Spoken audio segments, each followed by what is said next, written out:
Hi guys, and welcome to the table at the Dice Cup in Nottingham. I'm Mark Windle. I'm Jonathan Hicks. And I'm Steve Raine.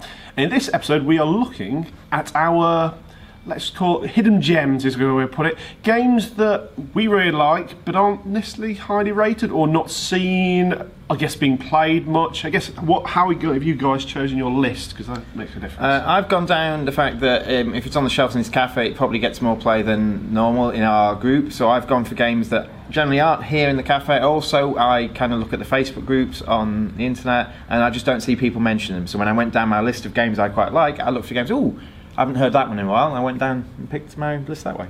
I found it really hard to make this list, I have to say. Deciding how hidden is hidden, you know. I was looking at how many ratings it had on Board Game Geek, for example, trying to do it that basis. But also, I think a lot of it just came down to, do I see it being played anywhere, ever? And if it's a game I don't see anyone playing, I feel like it's okay to go on the list. I've kind of used that as in, because obviously we're in a certain group of gamers, people who've got a game is probably getting seen. So I tried to think, outside of that group, how often do I see people playing it? And also to an extent, like with just podcasts and stuff, is it a game that I've heard of recently? Is it one that's kept going through the news, or is it something that got spoke about once a couple of years ago and then's just fallen flat, you never hear of it again? Yep. Let's move on to our number 5s. Marvellous. It's number 5. So my number 5 is a nice little game I picked up at Essen a couple of years ago, and it's called The Bloody Inn. I think not many huge amount of people. It's not. It's around, but not people heard a lot. It's basically you're running an inn in France. You're killing the guests. It's great because that's it. It's quite comedic in that way, even though everything's taken in a very serious French art style of that thing, and so you're recruiting some of the guests to help you kill other guests to make money, and then you've got to bury them, and the police turn up sometimes, so you don't have bodies behind the counter because the police find it, you're in trouble then because they have to pay somebody to take the body away and stuff. So yeah, I just don't think it. I had a copy, but I don't think it's a copy a lot of people have heard. You're the only person who has one. Yeah, I think that's one of the things that work. It's a game that one person's got or something like that, and yeah. It doesn't get played that often either. I think I played it like as soon as you got it, and I don't think I played it since. I liked it. Yeah, it's a game I don't want to get rid of because I like the length of the game and the amount of game in the game. So it's just not. I don't think you'll see another copy on a shelf. Really, I don't think you'll hit retail again. I've not played it. Yeah. That's a good pick. Killing people off, but killing them off, and you've got to time it well. Yeah. You've got to kill off the people that are worth the points and stuff, but they've got to be buried before the police come. That's a great theme. It's very weird. weird. It a fantasy theme? No, it's more gothic, I think. It's actually based on a real French inn that they were killing the guests to make money because there was. So yeah, it's a very French. It's the art style kind of because it is Frenchy and it's quite serious, but the game's quite funny and it doesn't necessarily fit together that well in that way. Okay. So my number 5 is the first game I played when this cafe opened, and I'm not sure I've played it much since. It is a Euro game called Gold West. In Gold West, I believe I played it with you, Jonathan. You're kind of like you're up the Klondike. There's a river in the middle, and on your turn you kind of mine the area. You put your tent and you camp that out. You reveal a bit more of the map, and then you take the stuff you got and you put it in your supply train. So you can put it in spot 0, which means you can get it all next turn, or you can put it in spot 1, which means you move 1 down to the 0 and take the rest, or you can put it in spot 3, which means on your next turn you kind of filter it down. So on the turn you need it, you need to plan ahead so that you pick one of your spots on the supply train, you move all of them down, and a bit like a Mancala, you drop them off as you're going, and anything that comes off the end you take. And you've kind of got to harvest in such a way that you plan it out. It's tricky. Yeah. And the reason I like it, the reason it is a good game, is it's a Euro game that takes about an hour to play. Yeah. Okay. And the decisions you only get 10 turns, but what you can do on the turn and the decisions you make, can really impact how you do at the end of it. There's a bit of area control, or like you've got to connect to your villages. So not only do you have to get the stuff you want, you have to try and get the stuff you want near the stuff you've already got. And you can be punished for not doing that. You can raid it, and you get put on the wanted list, and you kind of lose points at the end for that. Yeah, it's just a really nice, elegant, quick game, I think. As a Euro, it's very nice, I think. It's quite dry, there's not a lot of theme. It's dry and it's quite light as well. I think you can play it with quite a lot of people. But the mechanisms are very clever, and there's plenty to think about for such a light game. I got told about it when it first came out. I saw like a video review of it. I'm going to really like this. And I do really like it, but no one else has got it. You don't see it on the shelf anywhere, anything like that. Yeah, this was one of the few I thought about. To be honest, I didn't think about it. I didn't want to explain the rules because it'd been such a long time since I played it. I don't want to try and tell you what the game's about. I remember there's a map and stuff, and obviously, but I enjoyed playing the game, but I couldn't tell you much about it right now. It's the only one we've got in the stock, I think, of my list, and it's nice. All right. My number 5 is a family game, really. It's called The Adventurers. Now, there's actually a couple of Adventurers games. The one I'm talking about is The Adventurers, The Temple of Shaq, I think, which is not a great name for a game, but it's essentially the Indiana Jones scene where the boulder's rolling down and chasing him in a box. It's really well done. So you are adventurers trying to explore through this sort of underground temple thing, and you're kind of jumping across lava and trying to grab the statues from the alcoves, and it's essentially a push-to-luck game. You can spend more time rolling the dice trying to grab the loot, but this boulder keeps following all the people around the board, and it speeds up as you go through the game. That's a really nice thing about it. So at first you feel like, I've got loads of time, this boulder's moving really slowly, but then it picks up speed and it picks up speed, and you're like, at the end, oh my goodness, I've got 6 spaces to get to the exit, and the boulder's going to be on top of me next turn. It's like, quick, run! It's light, there's not a lot to it really, but as a family game it's great, and I don't know anyone who has it. I've never seen it being played anywhere. It's really good, I think. Never heard of it. I have heard of it before. I knew you had a copy of that. I haven't played it, but yeah, it's just not one of those games you hear about much. Because I wouldn't bring it here to play with the gamers. But as a family game, I played it quite a few times. There are a lot of great family games that just don't get brought to heavier gaming nights. Yeah. I think that's a thing of us rather than the game. It's just we like heavy games. I think. Yeah, and that's the nature of. Even when you bought Happy Pigs, people just went. Yes, indeed. And Happy Pig is a game for adults. Yeah. Yes. And if you bought a kids game, you just. Yep. Well, I never. It's number 4. My number 4 is a game that's been around, I think, since 1999, and that is Chinatown. It's a game that Mark owns, or Mark's partner owns. Yeah. And it is, you are effectively in a city in Chinatown, and you are trying to build up businesses, and each turn you get a few lots and a few businesses, and you can put the businesses in the lots, but what you're trying to do is you're trying to connect similar businesses together. So if I have my lots are spread around the board and my businesses are mixed, what I might want is that I have one here and Mark has one next to me. I might want to trade the lot that Mark has for a lot I have elsewhere, and so that I can kind of expand my laundry business or my fish selling business away. It's very, very weird, but it's got the bit in Monopoly, like the only bit in Monopoly is the kind of the bartering, the trading. I will trade you this for this and this much money and that sort of thing. And Chinatown has that, and you're trading 2 types of goods. You're trying to trade your lots and your businesses with other people so that you can get sets of the same so that it fits around. But each turn of the like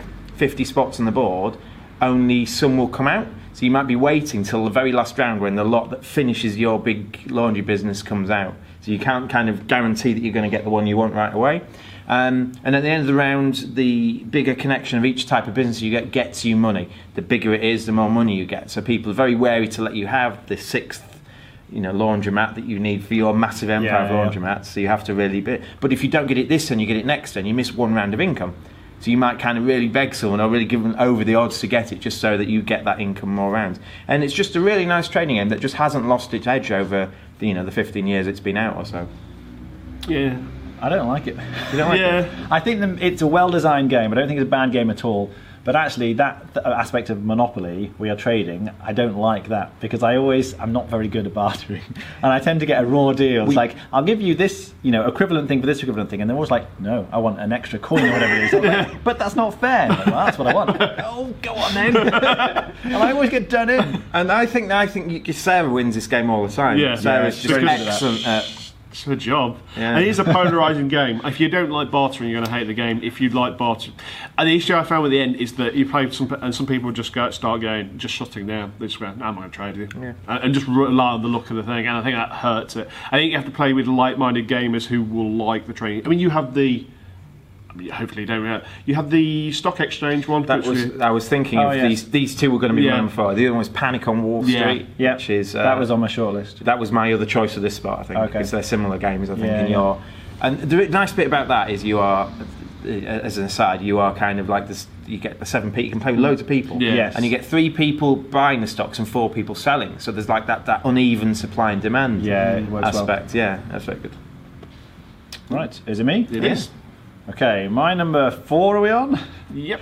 So I'll be with it in a moment. Oh yes, is Argent, the Consortium, which is a heavy Euro, but it's disguised somewhat by the artwork. It's like Japanese anime, isn't it, essentially? So it doesn't look like a heavy Euro at all. I really like it, but I've not seen it. Despite us playing with a lot of heavy gamers, really, over the years, I just haven't seen anyone else play it.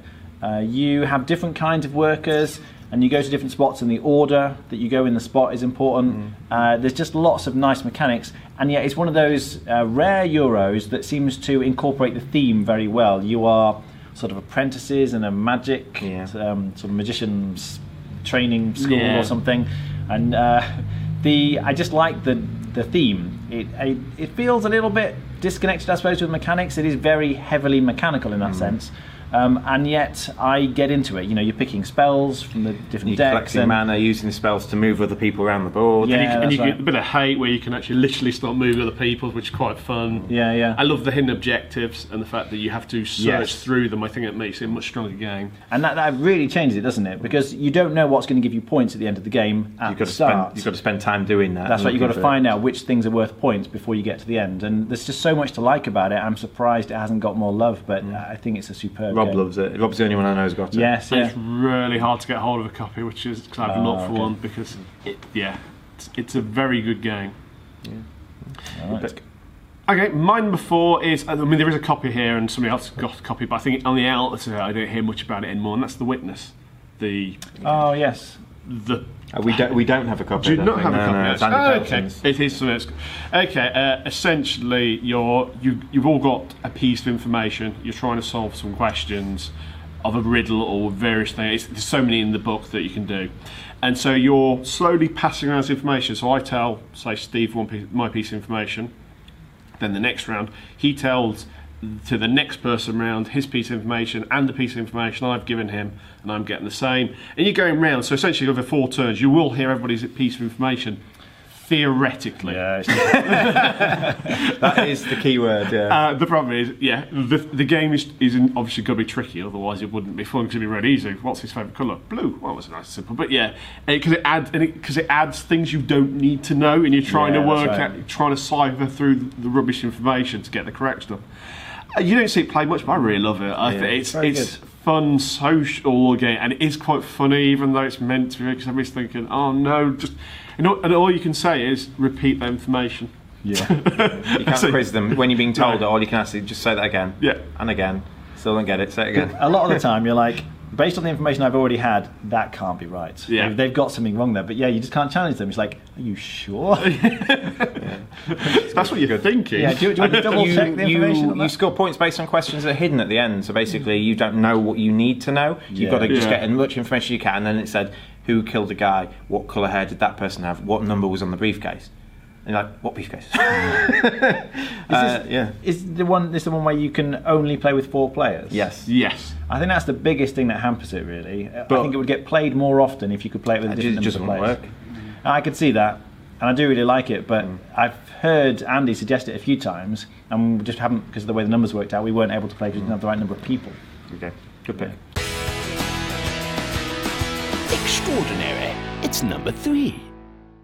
Alright, my number 3 is a game that was originally kickstarted, which I would think is why it's been difficult to get hold of. It never really went into distribution, and that's Paperback. It's essentially Scrabble meets a deck builder, and it does the two things very well. For those people who like word games trying to make words, it ticks all their boxes. But for people who aren't so keen on the whole memorise all the 2-letter words of Scrabble thing, the deck building element adds a whole layer of strategy onto it. So it works really, really well, but I think mainly because it has been difficult to get hold of, I just had to order it directly off Tim Fowler's website, the designer's website. But it is a really good game. It is starting to see slightly wider circulation, I think, now. It's taking a long time to get there. I can remember on podcast, we played it a year and a half before I heard a single word said about it. Right, yeah. And that was and that's probably what's not helped it, because it's had no wider talking He doesn't distribute it through other companies, he self-distributes, doesn't he? Okay. So I don't know if that's changed. But certainly originally the only place you could get it from was his website. I've got a copy now. Oh, and I do No, I got it from Rob, who I assume got it from. Yeah. But I do love this game, and I like the fact that you get points for making the longest words you can. Yes. So I'm like the guy at the end of Countdown who likes trying to make the longest words, but can never get the 9-letter words, and Scrabble can never get the 2-letter words, and this kind of just fits me very well. Yeah, because you don't need to connect the words with anything else, do you? No, you just no. have a bunch of cards. You've got to make the best word you can with those cards each time. Very good. Okay, my number 3 is hopefully, I think, the one that neither of you have played, well, you might have, but unlikely, certainly not you, and that's Earth Reborn. It's actually relatively high up on the Board Game Geek rankings, but it's been out of print for ages, and it's kind of obviously slowly dropped off. I don't know how to explain it. Let's just say it's one review said it's heavy metal, the board game. That's probably about fair. It's like a miniatures game, I guess, but done on squares. But you set up the arrangement of rules. There are 2 sides. And you can do anything. Like, do I want to hack something? Yep, you can hack it. Do I want to start setting up traps? And you've just got like crazy zombies on one side, but they're like heavy metal zombies, where the guy with a big buzzsaw for a hand against like some sort of elite sort of side. They've got a mech and a guy and stuff, and there's just so much depth to it because there's so many things you can do. I mean, one of the reasons it's not played much is because it's been out of print. The look of the box, have a look at the cover, it's great. It's crazy. It's really hard to teach. There's like a 9 training scenario book to learn through just to be able to play the main game. Okay. And it's just got so many options. It feels like a full miniatures game and more. And it's great, it's just really hard. It's a 2-player game, is it? Yeah, it's generally designed for 2-player. The whole point, I think, is they plan to expand it to have extra factions and stuff, but I guess it never's quite sold well enough, or whatever. It's really well regarded by people who've played it, but you just won't see many copies floating I've around. not seen it. No, you're right. You won't like it either. Trust me. Right. So my number 3 is a small drafting game that has got very nice art. It was released a couple of years ago, I think. It's called Nevermore. It is it's kind of Quoth the Raven. I think it's set in Edgar Allan Poe's Gothic-y style card. But the idea is you get a hand of 5 cards on your turn, and of those 5 cards you keep 3 and pass 2 on. Then you get the next 2 and you keep 4 and pass 1 on, and then you've got your hand. I thought something like that. I can't remember how many times you exactly pass, but at the end you're left with a hand of cards. But some of the cards are Raven cards, and Raven cards are bad to get because they will detract from the number of other cards you have in other categories. And then what you'll go down the middle. The categories will be revealed in the middle, and you'll be going like white magic spells. And so everyone plays any white magic spell cards they have, face down in front of them, and reveals them. And the person with the most gets the difference between them and the second most. So the more you have, and if no one else has got many or any at all, you get loads of power from that. So you get to take 3 or 4 or 5 even magic card spells. However, you've got to use your ravens at some point. So you're going to go down all the things, and at some point you've got to use your ravens. So if I have 2 white magic cards and a raven, might have to put the raven with them, and the raven will negate one of the cards I've got. So I'm only scoring 1 instead of 2. And it's just a really nice quick drafting game where you're trying to score points whilst staying alive. Effectively, you can kill other people off. And when you're dead, you act as a like... You become a raven. You become a raven yourself, and you start kind of pecking at other people and trying to kill them. And you come back to life. You can come back to life, if you do it's well. Hard, and it's just timed so well, it's themed so well, and the drafting's just quite a nice, light way of doing it. It's fairly speedy as well. It handles the numbers as long as you've got like at least 4, say. It will work past that, and it works like 7 Wonders level, but a lot easier. Played it? No, I've not. Yeah, it's nice. I think Rob's got it again, but and it's got the nice expansion, which I've got a copy where you've actually got characters, so you get a little power. I think it adds nice, Yeah, and again, I just don't see on people on the internet. I know about the game, and Mark knows about the game, but I just don't see people on the internet talking about this game. No. All right. Spiffing. It's number 2. Okay, my number 2 is another polarising game that I've only picked up relatively recently, though I did again play a few years ago at Essen. And that's Code of 9, which is, much like Argent, another game, but much more centred around the lack of knowledge of the scoring goals. It's essentially another anime worker placement game by the guy who did Tragic Looper, so it's got a twist on it, and the twist is the fact that there are scoring in the game that you don't know. So part of your game is gaining resources, and they are just resources. They don't do much. You don't really transfer them into anything like that. It's a mount to them, and then everybody's got 2 scoring cards. So obviously you know your own, but you don't know anybody else's sets of 2. And there are actions on the board that allow you to view what those scoring cards are. but the scoring cards are crazy. Yeah. I mean, they are complex a little to work out, but I mean, this one's like, if you, let me think, what's the obvious one? There's ones that give you like minus 50 points, or if you've got the most of if you've got the most resources, you lose a certain number of points. Because often you think in the game, I want to have the most to score. That's not guaranteed, and you can have two conflicting cards that will negate each other, and it's because of all those ranges of cards. I mean, that's what makes the game fun. And you do kind of laugh a bit at the end of when you go, oh no, you've got that card and everything. I mean, you've played it recently, how do you find it? I think it's great, actually. It's very simple. In terms of the worker placement aspect, it's literally stick your dues down and get some resources. And if you could see right from the start which things gave you points and which things gave you negative points, it would be very easy to win. But a lot of the strategy is how you can then look at other people's cards to work out what's scoring points. So, but it's unlikely you're going to be able to see what all the different cards are, so you're kind of hedging your bets. It's like, oh, well, she's collecting lots of that resource, I bet that's going to give you points, and so you want to start collecting the same thing as her, but you never quite know, maybe she's double bluffing, and the whole bluffing aspect works really well. It's great, I think. Not played it. It's really quick as well, it's like 30, just over 30 minutes. You think it's going to be much more late. Bring it along on Thursday. I will do. Okay, my number 2 is a prequel to a game, not quite a prequel, but has the same mechanics as a game I really like. And that Scoville is the game, is the sequel to it. And the original was Fresco, the first game I saw that does that kind of the colour matching. Have you played Fresco? No. So Fresco is, I think it's about 7 or 8 years old now, I think. And Fresco is a game where you're painting the Sistine Chapel, I think it's the Sistine Chapel. And obviously you're trying to collect the right sort of paint to paint the tiles. But it mixes in that sort of colour matching that Scoville has with the kind of worker wake-up order kind of thing that viticulture has. And effectively, you can wake your workers up earlier, but then they get annoyed at you. And so their morale drops. And if their morale drops too much, they don't all work for you very hard. You've also got that kind of like the cardinal who's walking around the chapel, and the nearer he is to the bit you're about to paint, the more points you get. And the reason that this is a good game, I think Scoville's probably more elegant a game, but Fresco, the base game, comes with expansions. But you can buy the big box game as well, and you've got like 10 additions to it. So you can customise this game to make it as complex as you want. I think it was the first time I played the colour matching side of it. I played it roughly a similar time to Scoville. I thought, they're both great games. Scoville's more elegant, but Fresco's just got more to it. I think just a bit more objectives throughout the game to do so. And the game will end when the chapel is painted, effectively. It looks really nice when it's on the table. I think it's one I've looked at and thought, oh yeah, I really want to play that, but never got the chance. Yeah, Scoville's a lot tighter, but I think I do prefer the option like escaping Fresco. I think it's...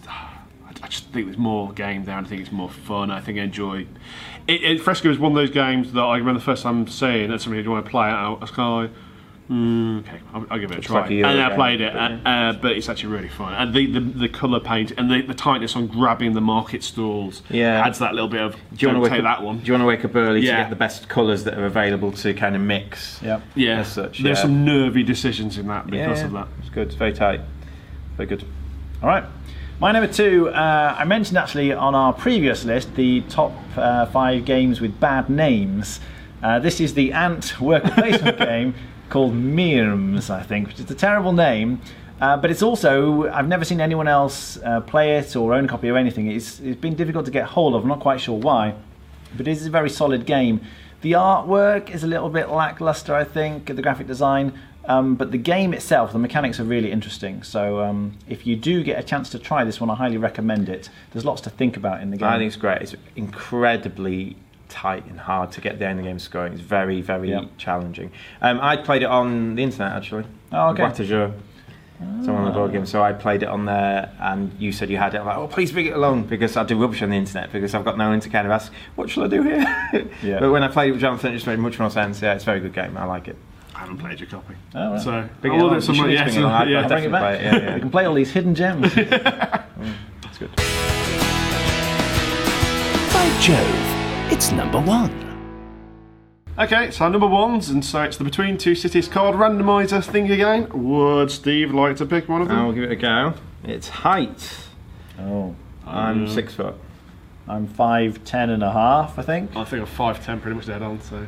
Alright, So tallest first? So you, Steve, then me, and then Mark. My number one is the first so far crossover we've had, and my number one is Witness. I love Witness. I think it's great. I think it does detract the fact you need exactly 4 people to play, but it's so funny. It's so funny, and you are cooperative. And when you get to the end and you get to the point where you've got these questions read out, and I know that person was there, and this person had the briefcase, and he goes, "Who had the motorbike?" And you're like, "What motorbike?" And you can see someone who's been told the wrong thing or not enough, or has got that where Jonathan Early says he's been told conflicting information, which is the worst bit. He knows what he's being told is wrong, but he doesn't know which of the 2 bits of information conflict are there. So it's really good, and there's 4 different difficulties, and there's like 100 things, and if you always play one person, effectively you could probably even swap around and get a different piece of information. If you ever want to play it again, 3 or 4 years down the line, you won't be able to remember it. It's like one of those little newspaper logic problems. This person was here with that colour hat, this person was there with that colour hat, and that sort of thing, and you've just got to work that out the best you can. It's very key to remember all the information you've passed. When you're passing that last bit of information, you're passing what you know, what this person's told you, and what this person's told you about that person. Yeah. And you've got to pass it all on in one bit without conflicting, without getting all these different colours and numbers on. It's very good. Yeah, I find there's a temptation to try and simplify what you've been told. To say, does that mean that this is true? But you can often get in trouble doing that. Yeah, you should just. It's very, very. Really, you just need to say what you've been told, don't you? And they need to make the inferences. But you score up to 12 points. You've got 1 point for each bit of information each person gets. So each person can contribute up to 3 points towards your total. And I've seen people who keep a running track of who they played each game with and what score they got. Okay, yeah, that's very good. Right, my number one is a game that's been mentioned but not on anybody's list. Looking at me, it's Panic on Wall Street. No, it's not actually. Okay, that was close. It's Happy Pigs. Because again, the artwork makes you think it's a kids' game, but when you play it, it's actually a really nice. I wouldn't say it's a Euro, but certainly it's an adult game. Resource management is quite a lot to think about. But it's again probably because of the artwork. I've never seen anyone else with it or play it or anything. But it's not difficult to get hold of. I think you can certainly get hold of it. But I'd highly recommend this. Yeah. The thing that works really well for it is the idea that you're all simultaneously picking an action, and then there's a bunch of available actions, if you like, from the middle that you're then sharing out. So if 2 of you want to feed your pigs to help them grow, then you're going to be sharing out those feeding actions. So you may, if there's 8 available feeding actions, you're only going to get 4 each. So you really want to pick the action that no one else is picking, and that's what I love about it. It's simple enough that you can look at what other people are doing and try and work out, I think Steve's going to feed and Mark's going to try and trade this turn, and so I want to try and do this. And it just works really well. I highly recommend it if you've not come across it. Player order is good as well, because sometimes there might be 7 pieces of food, and if I'm going first, I will always get half rounded my way. Yep. So I know I can feed. So if someone else feeds, fine. I'm still going to get 4, and they're only going to get 3, so they're not going to feed, which means I'm going to get all 7. Yes, So you can kind of predict that. So going last, you really have to pick the action no one else is picking, because you will lose kind of any sort of rounded off actions to your favour. Yeah. I think I've said before where I remember playing with you, and I felt I was clearly ahead, and then at some point the third person in the game changed their timer, and they completely destroyed my game essentially at that point. You ended up in sync with them, because they'd have been destroying your game up to that point. And it's as soon as you hit on something, it's like, I'm trying to get out of this sync, but you're trying to get out of the same sync as me, and we're just making the same decisions. At a certain point you both have to vaccinate your pigs on the last time before they all die, and you're like, oh god, he's going to do that, I'm going to get half as many actions. Yep, it's good. My number one's been mentioned by you. What do you think it is?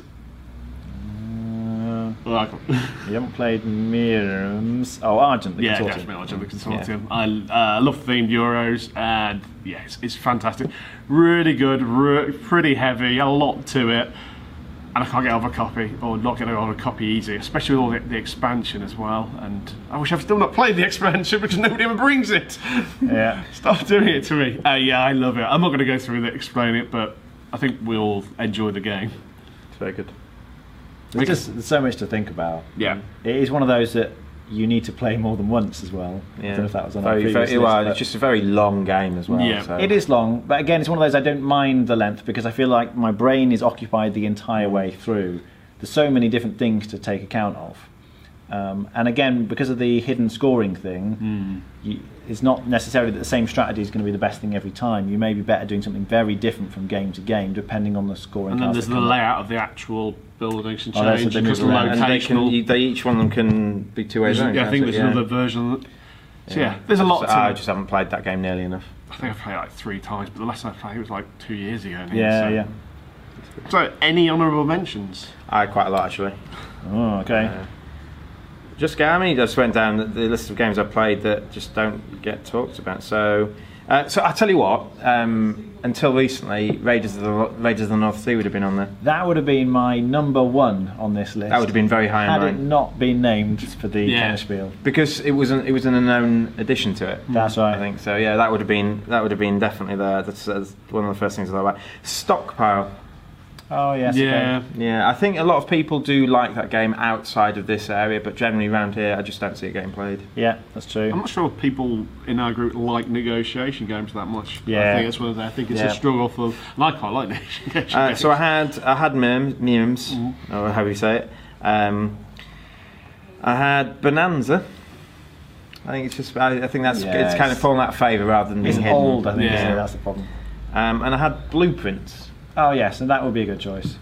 Blueprints is a game where you're building, you get a blueprint of building and you're rolling dice, and the numbers on the dice effectively dictate how many of the bonus cards you get. You're trying to build a building the best you can. The more green dice you have, the more points you score, the bigger the number on the white dice, and so on. Yeah, it's just really nice. No, that is very good. Have you got any honourable mentions? Carson City is one that was very hard to get hold of for a long time, but they released a deluxe edition or something. Yeah. So it's much easier to get hold of now, but that one's really good, and again I see very few people talking about it, certainly not playing it. Lord of the Rings: The Confrontation is an old 2-player Reiner Knizia game where you have one side takes the goodies and one side takes the baddies, but it's very what do you call it when the two sides are very different? Asymmetric, that's the word. The bad guys are much stronger than the good guys, so when they meet in the middle, they fight, the bad guys will often win, and the good guys have to be sneaky and try and get around the side. I really like it, but I just don't see it getting played. In fact, I think you got a copy in the cafe here, haven't you? I believe so, yeah. But I don't see anyone playing it, despite it being a really good game, I think. I've got 2 that's probably newer, but I think they're not quite as bigger because of probably availability. First Class. I think it's a very good game, but I think it's only just hit US retail, so it's been quite. Russian railroads. Yeah, it's meant to be a third of the time, though. I guess is the idea. And Hanamakoji, because I'm playing a lot of that at the moment, but again, it didn't really hit a major retail release. But I like I split, you choose decisions. Every decision you make is really, really difficult. So there have been our hidden gems. If you have any hidden gems you want to talk about, leave them in the comments below. I've been Mark Windle at the table at the Dice in Nottingham. I'm Jonathan Hicks. And I'm Steve Raine. Thanks for watching. Yeah, thanks for watching. Bye.